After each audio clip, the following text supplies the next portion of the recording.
Hello, friends, and welcome back to Dare Me to Prosper. My name is Avery, and this is episode 14, where we are going to talk about your lazy brain. More specifically, how to master your mind, how to master your mindset, and kind of get back in the driver's seat to override your brain's default settings, which, as it turns out, are pretty lazy. So if you are somebody that is really struggling with maybe motivation, or you just want to maybe have a new way to develop some discipline, this is going to be a great episode. This information has really helped me, and these strategies have really helped me, and I think they will also be helpful to some of you out there. As always, I have to give a little disclaimer, basically saying I'm not a professional, I'm not a neurologist, I'm not a doctor, so I'm going to talk about your brain and how it works, but this is a very minimal, basic understanding. It's the underlying understanding that you need to have in order to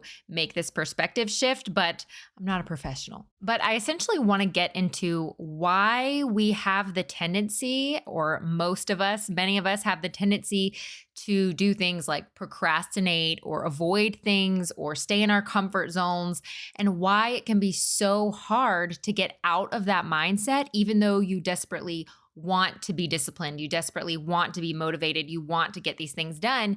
And sometimes it feels like you're fighting an uphill battle against your own mind, against your brain, against your body. And so I'm going to tell you kind of why that is. And to me, having this understanding and understanding why I felt this way made me feel less like it wasn't my fault. It wasn't necessarily me being lazy. It was literally my body's default settings, and I just had to figure out how to override them. Because your brain, like the rest of your body, is really wired for your survival, not your success. Your brain as an organ is not thinking, hey, how can we have a very successful career, or how can we be really productive? Your brain is just trying to keep you alive. And so in doing so, it prioritizes safety, comfort, and efficiency, and it very much resists change. Your brain is constantly trying to conserve energy. That is one of its main goals. So as the main thinking organ in your body, it uses a ton of energy. Cognitive tasks utilize a lot of energy. So you thinking through things or doing a lot of mental work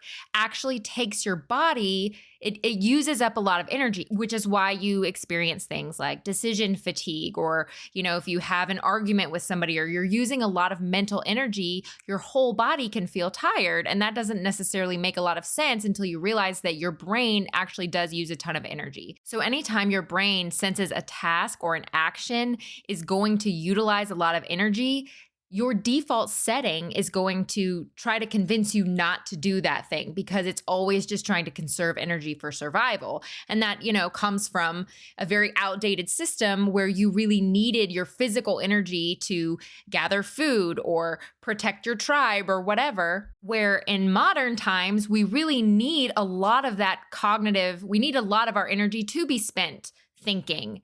And we need a lot of our energy for our brains, but our brains are not wired that way, and they are still kind of fighting against us. So if we're going to use another video game analogy, I like these apparently, your brain, your factory setting is like your brain on level 1. And you kind of are going to have to train your brain out of level 1 up to level 2, level 3 in order to basically convince your brain that it can do harder things and it can expend more energy, and that there's a reward for that. And it's not a danger. It's not a threat. It's just like your body and exercise, right? If you want the top tier version of what you have, if you want the top tier version of your body or your brain, you're going to have to put in some work. And just like your body feels lazy and you don't want to go to the gym, your brain is the same way. It's going to try to talk you out of doing things that are what it perceives as difficult, but are actually very rewarding.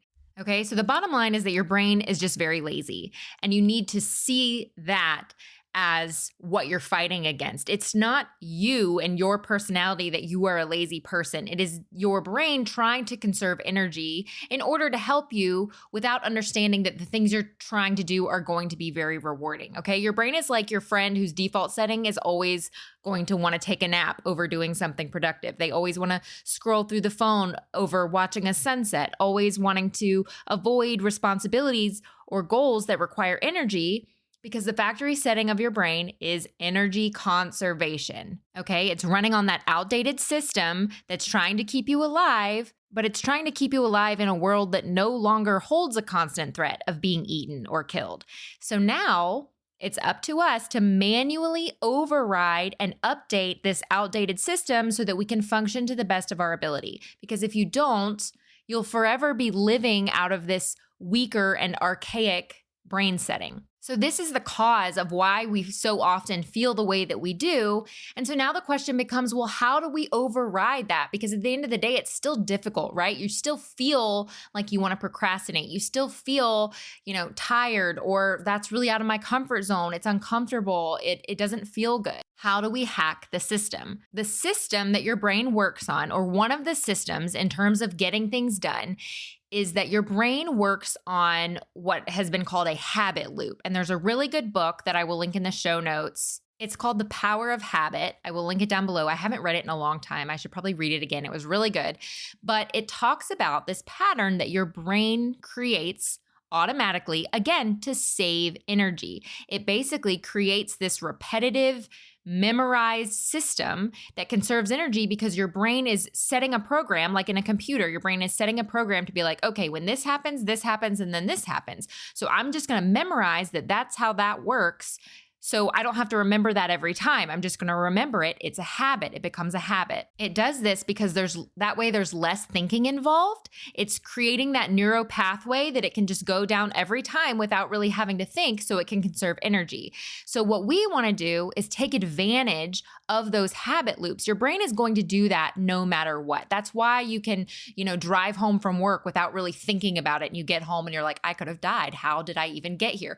That's your brain just going on that habit loop. Your brain's like, oh, we're getting into the car. It's 5:00. I'm putting my keys in the ignition. I know where I'm going. I'm going home. I don't even have to think about it. But when you go to create a new neural pathway, when you go to create a new habit, your brain doesn't yet have the understanding that it doesn't know how much energy this is going to take up. It doesn't know what the reward is. And so your brain kind of panics a little bit and goes, this might be a threat. This feels really difficult. It's going to take a lot of energy, which may be the case. It may not be the case, but either way, usually those things we're doing because either we have to do them or we want to do them, but there's some kind of reward at the end. And you have to be able to hack the system to convince your brain, basically, it's not that bad, it's worth it, and we're going to do this. We're trying to get back in the driver's seat. We're trying to be the boss of our brain and us be in charge and us be the one calling the shots, rather than feeling like a victim to things like procrastination and to things like our comfort zone. Because your brain is going to tell anything that feels unknown, your brain is going to want to tell you that it's hard or that it's dangerous. And in reality, it's probably not that hard or that dangerous. It's just uncomfortable, and your brain doesn't like that. Okay, so let's talk about the habit loop, which you may have heard of, but basically habits are created through a loop that starts with a cue or a trigger in your environment, which then points you to an automatic behavior, which then gives your brain a reward. Okay, and that loop is what your brain will memorize. And the reward part of that loop is what keeps your brain motivated. Again, it's a survival skill. So like, you're hungry, that's the cue. You get food, that's the behavior. And the reward is it tastes good, you feel full, and your brain goes, okay, there's a habit loop. We're going to be motivated to repeat this loop and do it again because there's a reward at the end. We like this behavior. We understand that this is a good thing. We're going to create a habit here.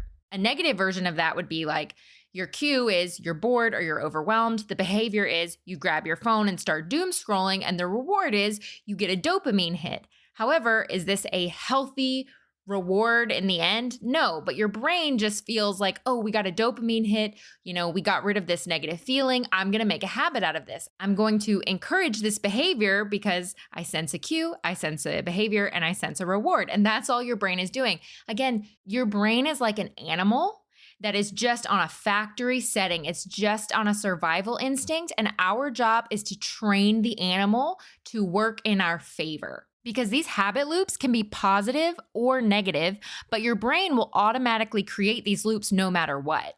So if you don't wire your habits to be positive ones that serve you and your goals, your brain will automatically wire them for energy preservation and pure survival. Your brain is built for efficiency, but you have to decide what you want it to be efficient at. And ultimately, that will be whatever habits you put in place, whatever you practice and whatever you become efficient at, that's what your brain will continue to loop and loop and loop. Another thing to remember is that your brain treats discomfort like danger, which will lead to avoidance behaviors. Your brain is wired to perceive any kind of threat in order to keep you alive. So anything that feels uncomfortable, anything that gives you the least bit of fear, even if it's not a dangerous fear, is going to have your brain trying to convince you that you need to avoid it. So things like procrastination and just avoiding tasks, avoiding responsibilities, or things that maybe we want to do, but it's not the easy part. It takes work, it takes effort. Anytime that you have acted on things like procrastination, overthinking, staying in your comfort zone, are all times where your brain has won an argument with your higher mind and convinced you that what you really want or need to do is scary and will take up too much energy. And so it convinced you to quote unquote stay safe. And this is not to shame you because absolutely all of us have done this, but it's helpful to understand why it's happening. Because again, your brain wants to avoid any danger and it wants to seek out a reward. Like dopamine, for example. Your brain seeks dopamine from a survival perspective so that it can find motivation to survive. Dopamine is the neurotransmitter that basically convinces you that there are rewards to be had, that there are good things in store, that there is pleasure in various experiences. So you should keep trying to survive. You should keep going after these things because you're going to feel good and you're going to stay alive. Dopamine also deals with anticipation, so it can keep you doing things that help you want to survive. It reinforces behavior. This is why just thinking about something or anticipating something can be almost as rewarding as doing the actual thing itself. That is your brain keeping you engaged in those rewards. So the trick here is to be in charge of what those rewards are. Because if you don't, your brain will find those things for you and tell you what the motivation is instead of you telling your brain. If you don't tell your brain, hey, working out is so rewarding. See, I feel great afterwards. Your brain is left with the lowest hanging fruit that you give it. It's going to find the easiest source of dopamine that it can find based on whatever's in your environment. Like, oh, okay, we're scrolling a phone. Yeah, we can find dopamine here. Well, let's do more of that. If you don't have any other pathways that tell your brain that there's other ways to find dopamine, any other habits that you've built in, your brain doesn't know there's other options that are easy to find. It's automatically going to resort to the well-worn pathways, the pathways basically with the least amount of energy output, the least amount of resistance. Why? Because your brain is lazy. So I almost want you to think of your brain as like this organ with this alter ego who is just like a freaking couch potato, right? It's always going to go for what's easy, low-hanging fruit, which is junk food, which is doom scrolling, binge watching, online shopping, whatever it is that's easy and low resistance, that's the default setting. However, when you actually spend the initial energy on creating a new habit loop and creating that new pathway, even though it does take energy, right? It does take effort. Once you do that, you've now formed a new neurological pathway for your brain to repeat, which is why a habit is easier once it's a habit, right? What is easier, going to the gym for the first time in years or going to the gym, on your 76th day in a row? That's easier. It's a habit. You don't have to think so much. You don't have to spend a bunch of mental energy on doing it. Once it's a habit, your brain understands that there's going to be a dopamine reward at the end, even if the reward is just feeling accomplished, that you got something done. Like say it's something you don't necessarily want to do, but you need to get it done. It's a responsibility. The dopamine hit at the end is just feeling accomplished, like, oh, finally, I got that done. That counts. And again, once the pathway is created, it takes less energy for your brain to function in the habit loop because it's a recognized pattern and it no longer feels dangerous to your brain. It no longer feels unrecognized. Your brain knows what to expect. So even if it's something that's not your favorite thing to do, it's not so scary and your brain doesn't raise a red flag like it's a threat. So in a second, we're going to get into like how the actual practical steps to take in order to, I want to say make your brain your bitch. Okay. In order to really be the one in charge of your brain instead of being a victim to the default settings. But I want to mention really quick, like, what is the outcome of not doing this? Like, what are you losing out on if you choose not to train your brain? You choose not to override the system, which, again, no shame here. This is what many of us are doing just because we're blaming ourselves for feeling this way. And we're assuming that it's us. We're assuming that I'm just not a motivated person. I'm just not a very disciplined person. I've just never been good at this. Instead of recognizing that everybody is set up on the same default factory setting, it's just that some of us have learned to hack the system because we have people or whatever in our environment that has told us, oh, we can hack this system, or people that haven't recognized that. And so we assume it's just the way we are and there's no way around it. So what is the negative outcome of not overriding the system? It's autopilot living, just living on autopilot, just going through life reacting instead of intentionally shaping your life for what you want it to be. You're just assuming that everything is happening to you and that you have no control over it. Emotional reactivity.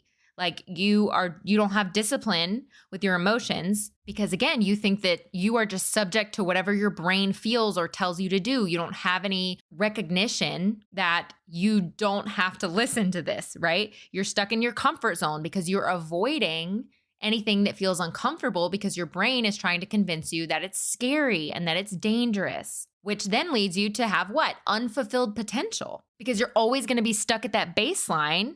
You're always going to be reaching for low-hanging fruit. You're never going to get uncomfortable to where the better, more rewarding dopamine hits are that have the higher rewards and the better life. Okay, so actually fixing this, actually being in the driver's seat with your brain is twofold because there's a mental piece and then there's like an action physical piece. Okay, and the mental piece, I just want to say, I don't take credit for this. The first time I heard this, I actually heard it from Dr. Joe Dispenza, who is a neurologist who is also very popular in kind of the spiritual realm, if you're not familiar with him. So he's got some great books just on how the neuroscience side of things works with the metaphysical side of things. And he's just a fascinating person to listen to. But regardless, he's the one that I first heard this concept from. And so I've kind of made it my own, but that's where this originally came from. And I want to talk about it. And the mental piece of this strategy is basically treating your brain, like I said earlier, treating your brain like an animal. And just disclaimer, I recognize that most animals are better off as wild animals, but for the sake of this analogy, the animal is going to be a trained animal. We're considering the animal to be our brain. Okay. So just work with me here. But I want you to see your brain almost like a lion and you're like a lion trainer, like in the circus or something. It could be any animal. It doesn't have to be a lion, whatever. Pick your favorite animal. But I want you to think of your brain as this animal who is just this big, strong animal with a ton of potential, right? It's this fierce beast. But without training, it's dangerous, it's chaotic, right? And if this animal is in charge, you will never have peace, right? There will never be calm because you're always going to be on edge, never really knowing what's going on. You need to be the trainer that comes in and trains this animal up from when it's a baby to teach it what's acceptable behavior, what's not acceptable behavior. Yes, I know you could eat this person alive, but we're not going to do that. We're going to contain our instincts and we're going to function in a much more organized, productive way. So instead of the animal, your brain, being disorganized, lazy, dangerous, unpredictable, we are going to turn this amazing creature into a smart, productive, efficient animal with tremendous potential. In your mind, you have your higher mind and then you have your brain, the organ, right? Like you have your consciousness, your soul, and then you have your brain with the default settings. You need to kind of step into your higher mind to be the one to tell your brain, like, listen, I know this is how we're feeling today, but we're not going to settle for that. I recognize that you're trying to keep me safe and that you feel uncomfortable in this situation. But me, in my higher mind, I know that this is a really productive, really rewarding thing that we need to do. And so we're going to do it. And honestly, so many of us already do this, right? Without even recognizing, because when you push yourself to go to the gym, or when you push yourself to, start a new career or open a business or do anything that's really scary, but also very rewarding, you're already doing this. You already stepped outside of your comfort zone and you did something rewarding because you know at the end it's going to pay off, but you're not necessarily thinking of it this way. And so this is kind of like another tool to add to your toolbox to implement when you feel like you're really fighting that uphill battle with your brain. And at the end of the day, all of us are going to have moments where we lose the argument, right? We're all going to have moments where the animal overpowers us. We're all going to have, maybe a struggle with mental health, anxiety, or depression, or, trauma that pops back up. But the more that we practice keeping our brain in check, the more that we train this animal, the less it has a chance to build habits that work against us. The more it gets used to being in the passenger seat and not the driver's seat. It all comes back to those same habit loops, those same neurological pathways, and how well worn they are. So even when you have a bad day, if your brain is used to productive habit loops that are good for you, that's going to be the default setting.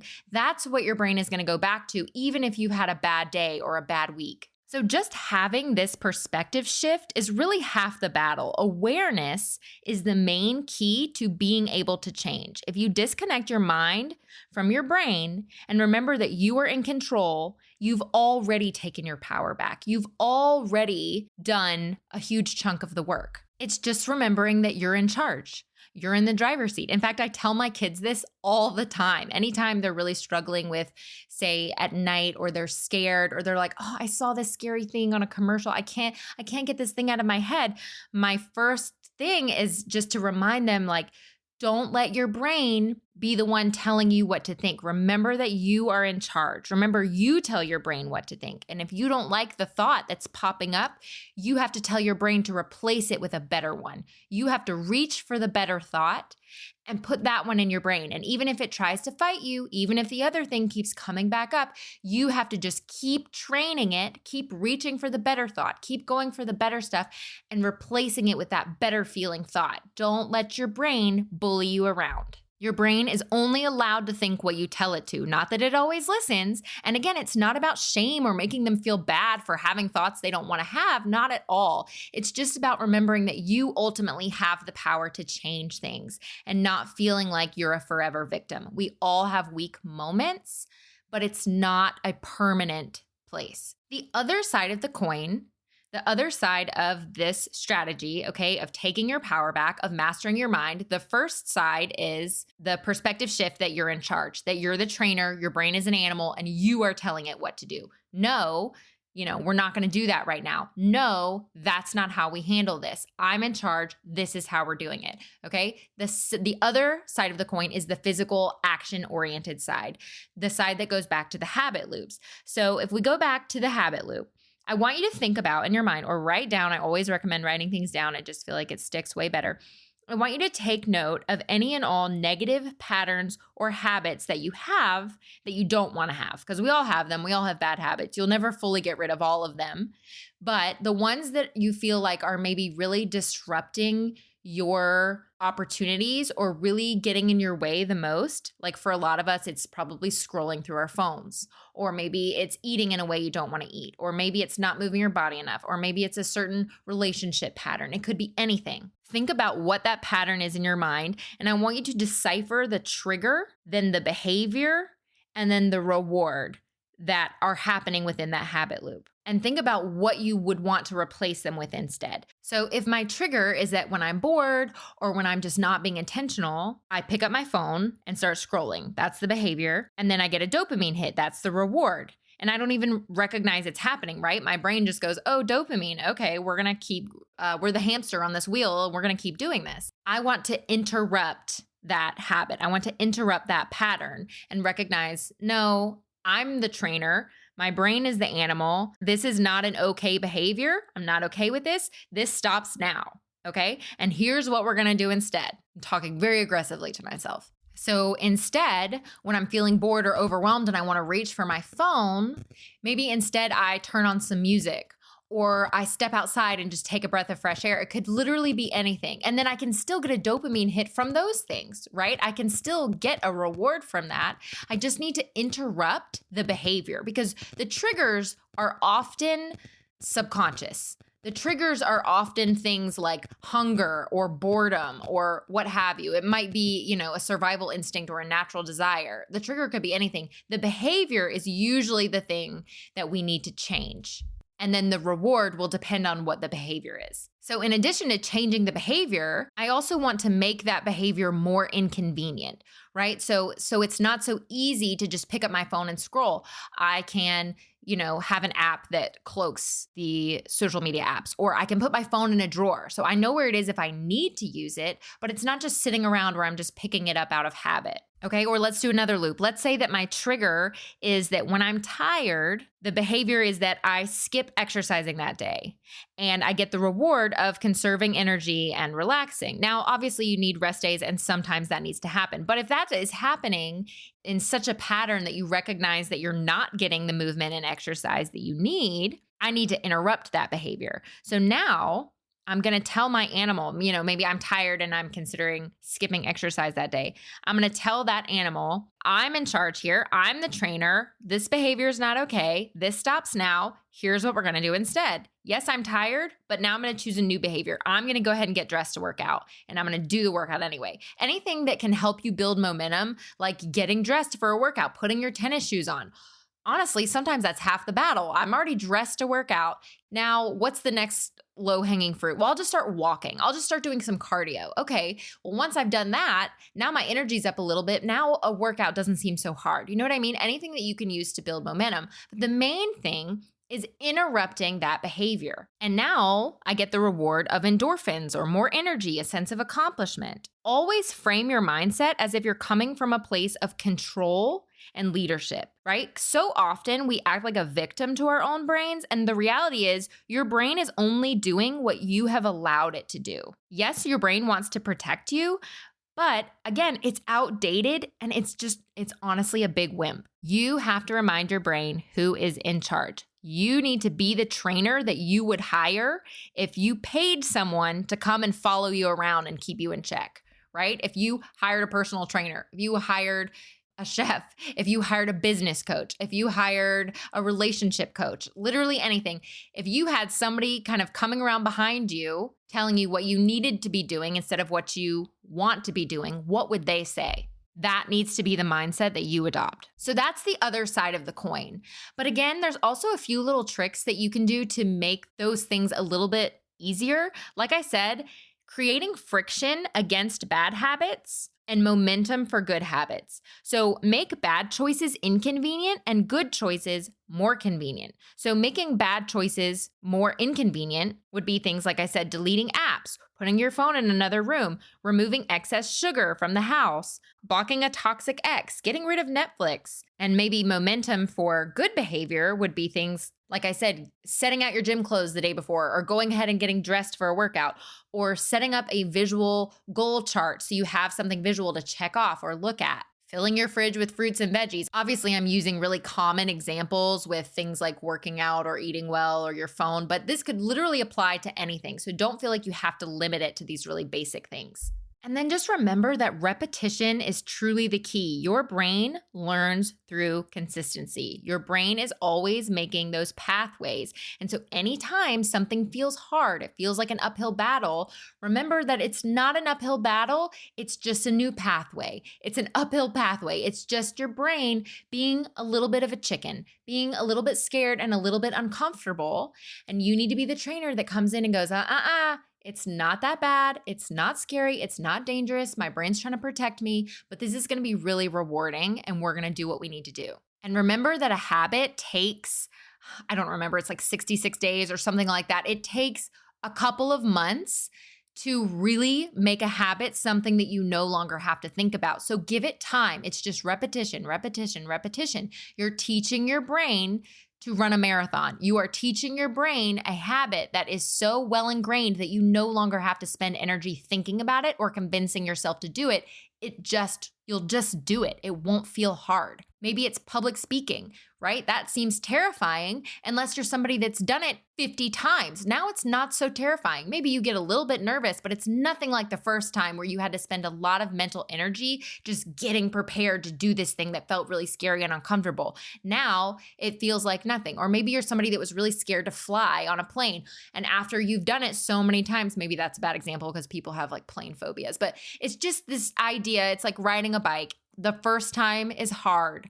The second time is a little less hard. The third time is a little less hard. And eventually you don't have to think about it anymore. Now, that being said, don't expect there to be no resistance. Resistance is a sign of change. There's going to be challenges. There's going to be resistance, and you can overcome those. Think of those as bumps in the road. They're not full-blown blockages, right? It's not the universe telling you to stop what you're doing. It's just a little learning curve. It's just a little bump in the road. Your brain is going to fight back, especially at first, but discomfort is proof that you are making progress. Again, the forming of that new habit is the hardest part. It's like taking your brain from a couch potato to a marathon runner. It doesn't happen overnight. It requires training. Have you ever done one of those like couch to 5K programs? I don't know if you've done one, but basically it starts you out with a lot of walking and a little bit of running. And then it does shorter bits of walking and a little bit longer running. And then it does even shorter bits of walking and a little bit longer running